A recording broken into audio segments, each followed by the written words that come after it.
And welcome to Nostalgia Alley. We have a new show, a new theme, and we have a very interesting topic. Way back in the 40s, the Collier brothers were brothers who were somewhat eccentric in the sense that they were hoarders. They had in their house 14 grand pianos, organs, human and medical specimens. They had thousands of magazines, newspapers, engineering books. They had the top of a carriage, 6 U.S. flags, 1 Union Jack, 1 primitive X-ray machine, and, are you ready for this? The chassis of a Model T Ford. And when the police entered the house, they couldn't get in. There was so much hoarding. Well, if the Collier brothers had known our next guest, it would be entirely different. Carrie Greene is a decluttering expert. I love the title. And we're going to talk about clutter and how to prevent clutter and how to deal with clutter. But before I ask you that question, how did you get interested in the clutter business? You know, it's very interesting. I started on Wall Street, and I guess it was about 2002. It looked like my job was changing, and they offered me a job in Omaha, Nebraska, a beautiful place, I'm sure, but very far away from New Jersey. And what I decided to do at the time was find a way to be home with my kids, find a way to work from home. And this was the really early days of all the reality TV shows. And as I was watching them, one day I'm watching one of these organizing shows, and I'm thinking to myself, wow, I could do that. Here I am, I'm a Wall Street person, I'm pretty organized, I know what to do. I could help people get organized, that's easy. And now, here I am, I guess it's almost 9 years later, 7 years later, and I look back and I think, wow, I was very naive at the time. Decluttering, getting organized, helping people organize is not that easy. And over the course of the years, I've learned so much about clutter. I've learned so much about organization. And what started as something that was just simply, yeah, I could create a filing system for someone, has really emerged into something that it's a whole different world. It's really being able to help someone, really be able to make a difference in people's lives. That's terrific. Yeah, that was kind of the journey. I got to ask you the question. Yeah. What causes clutter? Is it people marking their territory? Is it a cry for attention? What is the cause of clutter? Cause of clutter, it's so many different things. You mentioned hoarding before. Hoarding is not the same as clutter. Hoarding is really a psychological issue. So those are people who truly might have obsessive compulsive issues and not be able to throw things away. That's really a psychological thing. For many people in our day, you know, here we are in 2010, the early days of 2010, what's going on today is a lot of different things. First of all, we get more mail in a month than our grandparents got in a lifetime. Now that doesn't include email.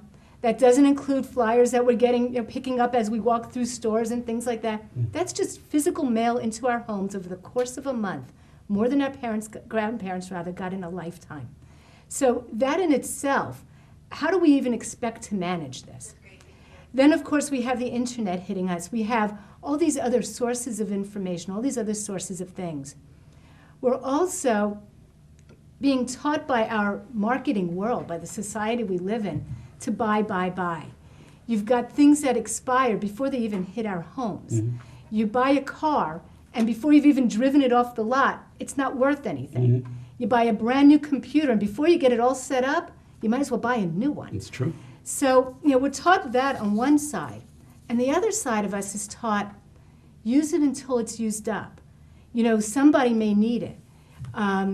Darn those socks, patch the jeans that you're wearing and give them to your little cousin. So we're really being hit with two different messages.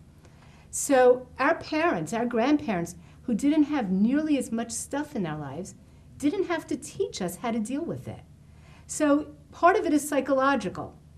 Part of it is we don't know. And part of it is that these are the habits we get in, and we're being taught by our environment how to deal with it. and our environment is giving us too many messages. I know. Also, I didn't introduce my wonderful co-host, Joan Delroy. Not only is she a wonderful co-host, but a wonderful wife. And Joan, do you have a couple of questions to ask? Yes, I wanted to ask Carrie if decluttering is the same as getting organized. I use the terms very similarly. Declutter seems to have more of an emotional pull to it. People really deal with the clutter around them. So I do use the terms very similarly. But it's really all about digging down to the stuff that matters to you, whichever way you're going to call it. Digging out like the Collier brothers had to do, that's not organizing, that's not decluttering. That's really a huge psychological shift that they need. Well, I don't think they ever lived to make those changes, but they would have needed to have lived to make those changes if they could have. Mm-hmm. And what does clutter cause in someone's life? I mean, it's a disruptive thing. What are some of the side effects of a clutterer? What do they have to face? You know, it's so interesting. I've had a lot of conversations with people over the last month. I set myself up to talk to a lot of different people. And for everybody, it's different.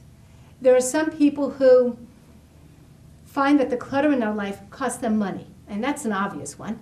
You know, you end up buying things that you already have. You can't find it under a pile, or you buy things that you don't need and you never use. So it costs money.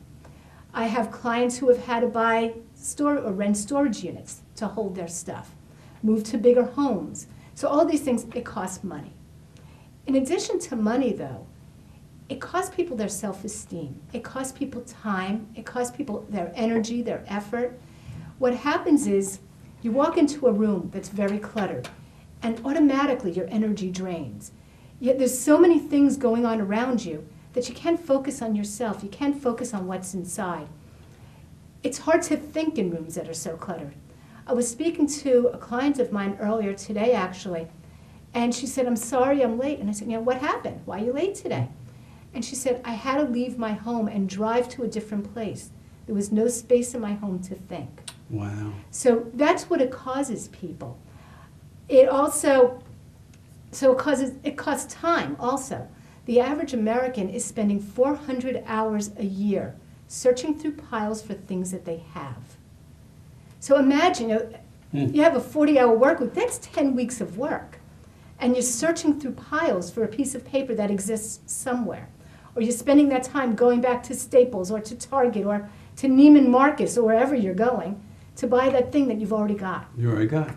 So, I've gone through that one. Yeah. So, it costs us time, it costs us energy, it costs us effort, and that's really the huge cost of clutter. It really is within ourselves what it's causing. I've got many clients who won't invite people into their homes.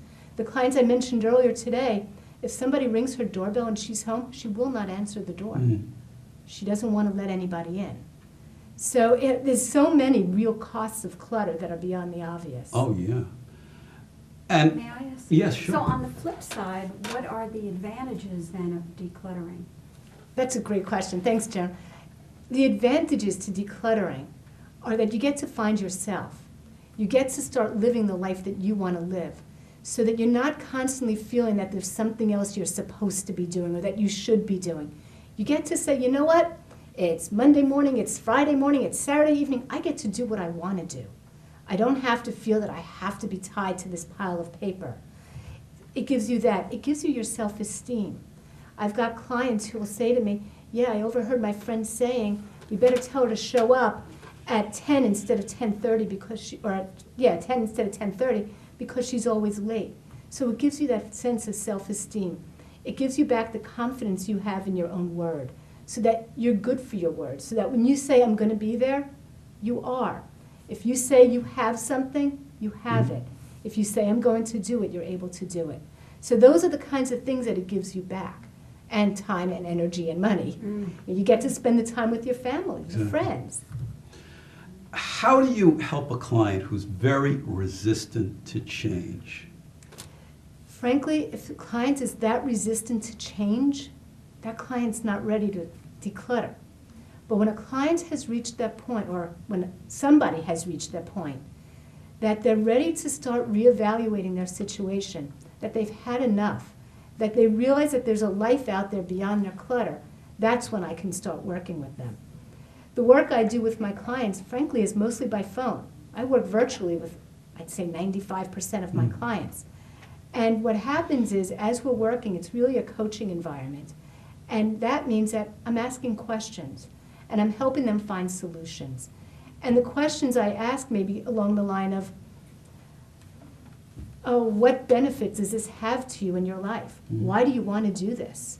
What do you get out of it? And really understanding why they should bother getting organized in the first place, why they should get rid of their clutter. And then as they're going through those things, maybe helping them set up rules so that they could distinguish between what's clutter and what is important to them, or helping them ask questions to evaluate each and every individual item. That's a hard one. Sweet. What do you think is the greatest challenge for a person who clutters? The greatest challenge is making the decisions and sticking with them. Deciding that, yes, it's okay to let this go, or yes, I'm going to keep it, and acting on that decision. If it's okay to let it go, and it's got your social security number on it, you shred it. Mm-hmm. If it's okay to let it go, you can throw it away, even if it's good for something else, even if somebody else could use it. What you're looking to save is you, and not the item. You know, it's That's kind a very of, good point. you know, we have to turn around the way we feel about things. Instead of us feeling that we owe our things anything, our things owe us. We own them. And we get to say yes or no, not them. We don't owe it to them to keep them. Are there various aspects of cluttering, such as a physical side, an emotional, or spiritual? What are the different sides of clutter and someone facing clutter in their lives? There are a lot of people who have emotional attachments to things. It belonged to my mom, it belonged to my dad, it was my son's when he was in kindergarten, whatever it is. So there's certainly that piece of it. There's also the piece of guilt, you know, like I mentioned before, somebody else could use this. Or I bought it and I never used it. How did I end up with all these clothes that still have their tags on them? Or one of these days I'll fit into it. So, you know, and that could go either way, by the way. Either I'll lose the 10 pounds or I'll gain the 10 pounds again, but one of them, I don't want to put it on either side. Whatever. But, you know, so there is a huge tie to things. And decluttering is really about making that decision to live in the today. And to act on the life you want to lead now. And if a year from now or 2 years from now you need something, you go out and you get it. That's a good point.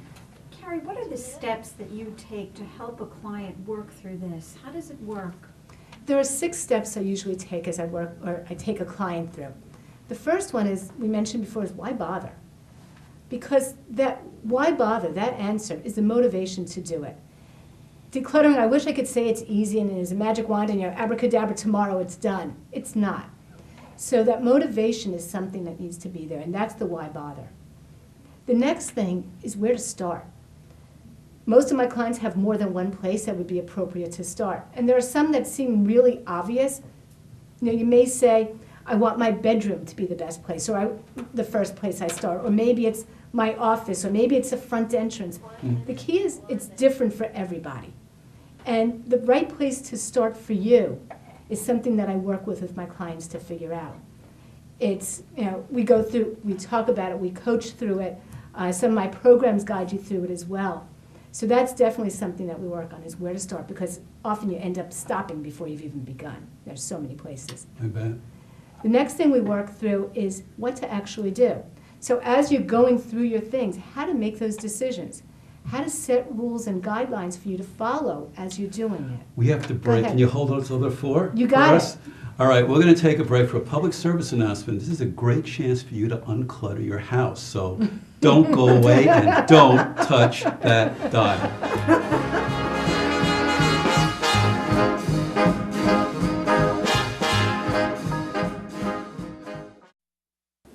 After 17 years working as a mason, Mike was laid off.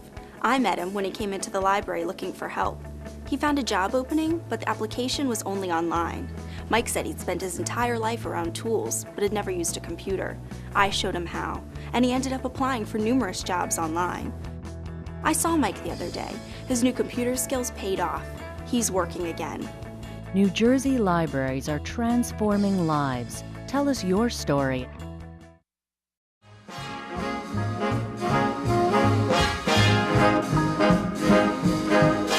And we are back again. Have you all uncluttered your house? You had enough time?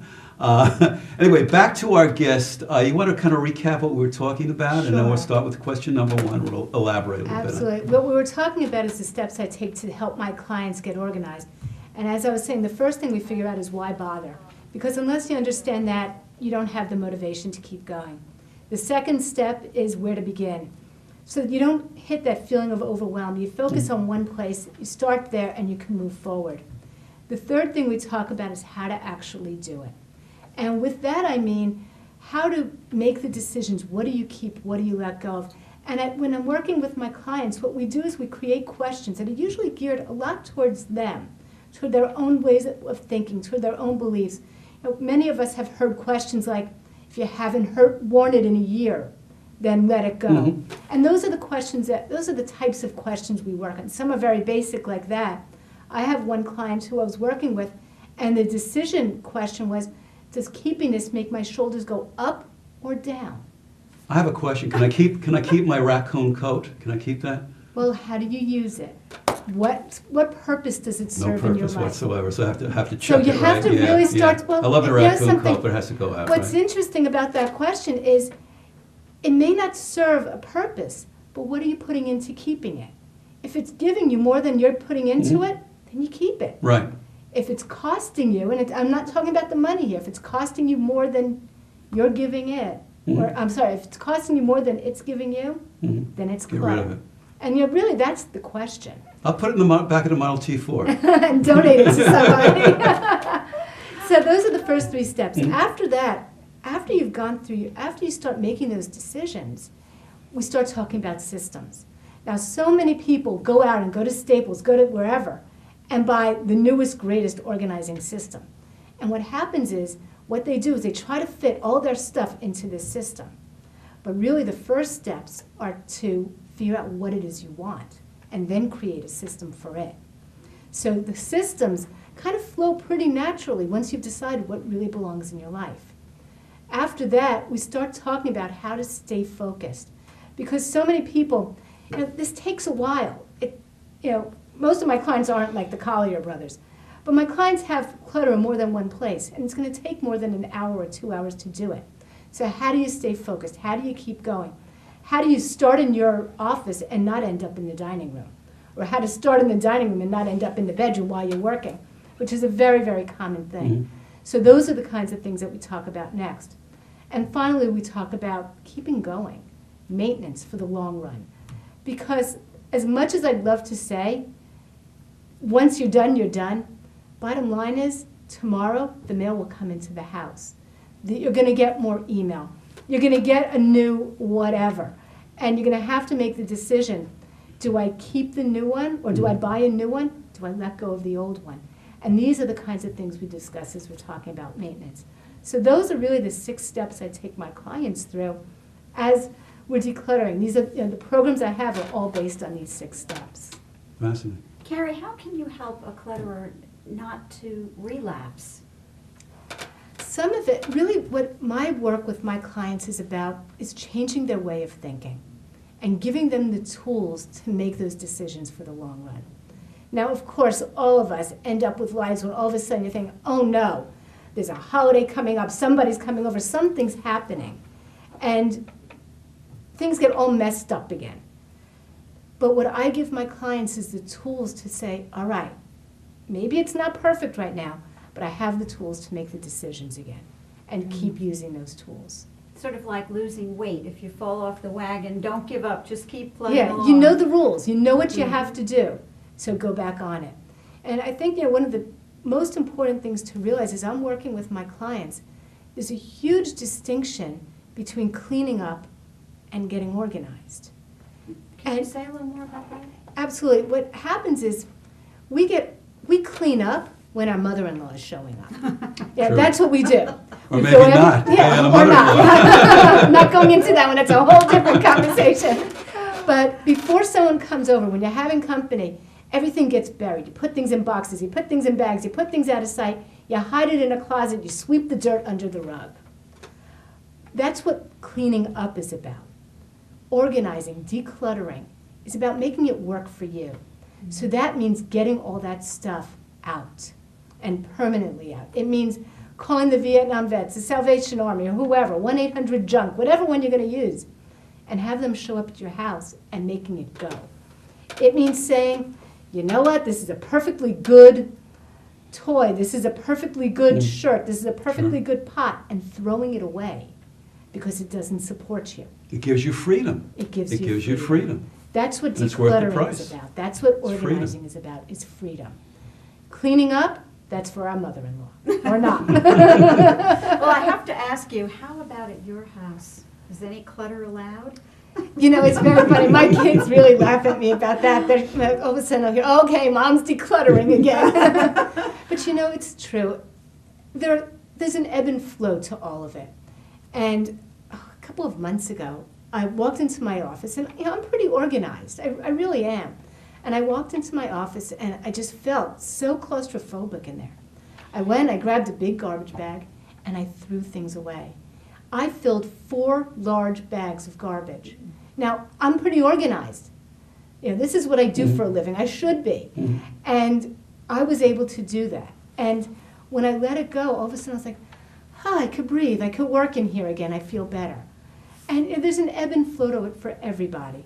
But in my house, what we really try to decide is, you know what? Do we really need this? And if we do really need it, that means it's time to let go of the old one. And that's the way we try to live. So, but you know, I've had piles too. One of my best programs that I've ever run came from a pile that was on my desk that I went through. So, you know, I do have piles. We all do. And I use the same questions on myself as I do with my clients. And would you use the same techniques with people, whether this is an issue for them in their home or their office? Absolutely. And you know, say it's more than just the physical clutter. It's about time also and task management. It's all the same principles. Is really about digging down to find out what's in it for you. And when you understand that, you can use all the questions to help you decide, do I want to do this? Do I want to go to this event? What's in it for me? Do I want to fit it onto my calendar? Do I have space for it in that? Do I have space for it in my life? It's about finding that freedom. With what you're doing, all this great stuff with clutter, I'm investing in the garbage bag stock. I'm investing. I'm going to become a rich man. What are the biggest challenges to running your own business? And do you have a mentor that you kind of... A mentor in what way? A clutter mentor. You know, somebody that something- inspired you. My Or a clients- situation that inspired My you. clients are really what has inspired me. Because, you know, I told you that I started doing this just because I thought I was an organized person. I learned how incredibly naive I was. And every single client I've worked with has taught me. I put a list together the other day of just a whole bunch of clients' names, a whole bunch of programs I've taught and led, and what I learned from them. Not what they've learned from me, but what I've learned from them. So I'd say, in that respect, my mentors are my clients. I've read lots of books and everything else, but my clients taught me more than anything else, by far, you know, hands down. Challenges in terms of running my own business. Run your own business, yeah. There are a lot of challenges. What's your biggest challenge?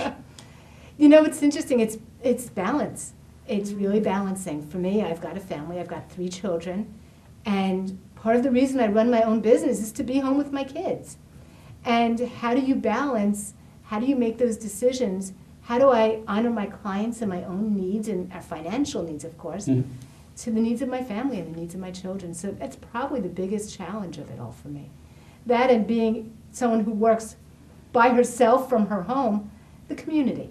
And there's something nice about hanging out with friends at the water cooler. So you know, those are really the challenges that I see for me personally. What's the most difficult situation you've had to deal with in working with clients? What's the most difficult situation? A client who decides they don't want to. A client who decides they want to quit. And it's not difficult in that it's hard for me, but I know I know that my clients can do it. Before I start working with any client, I really do a pretty rigorous screening process because it's not right for everybody. And it has to be a good match between myself and the clients and everything else. You know, bottom line, we have to like each other. But when a client gives up, I don't even know if that's the word. When a client doesn't go ahead and doesn't move forward, I always want to be able to do more for them. I always want to be able to go ahead and rescue them. And I know that I can't. I know that that's something they have to do for themselves. So that's probably what I find the most difficult. To deal with this stuff, I can help you deal with this stuff. But you have to be ready to deal with yourself. And really, as we're decluttering, what we're uncovering is us. And one of my clients, brilliant woman, she does watercolor. Now, I don't have an artistic bone in my body, but what she explained to me was that when you paint with watercolors, what's so important is preserving the white space. Because without the white space, the colors don't show. And that's, from what she tells me, the secret to watercolors. And when everything gets all muddled up, and you lose that white space, you lose yourself.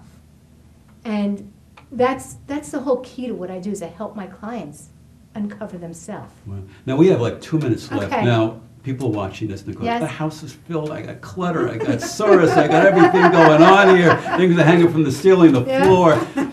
How do they get in contact with you if they want to How kind do you of get in contact with me? declutter? Very easy. I have a website, www.carriethrough.com, CarrieThrough.com, because I help people carry through on the steps to reach their goals.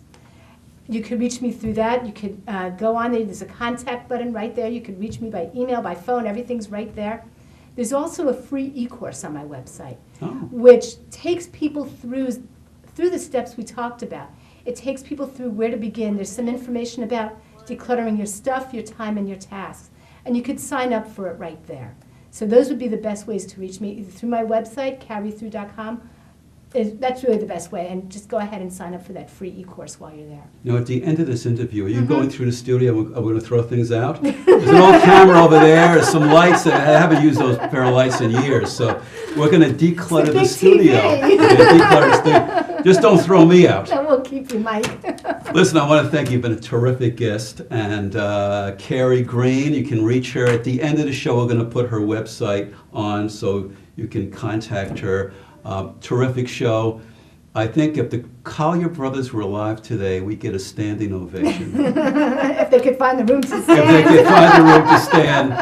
So anyway, I want to thank you so much, and my lovely co-host and wife, Joan Thank Delroy, you. for asking the tough questions. Thank you. That's my job. The ones It's been a that- pleasure, Carrie. And that goes Thank on you. at home, too. Anyway, this is Mike Sobel saying, and Joan Delaloy saying. what do you know what we say? Good night to you. you, and especially to you.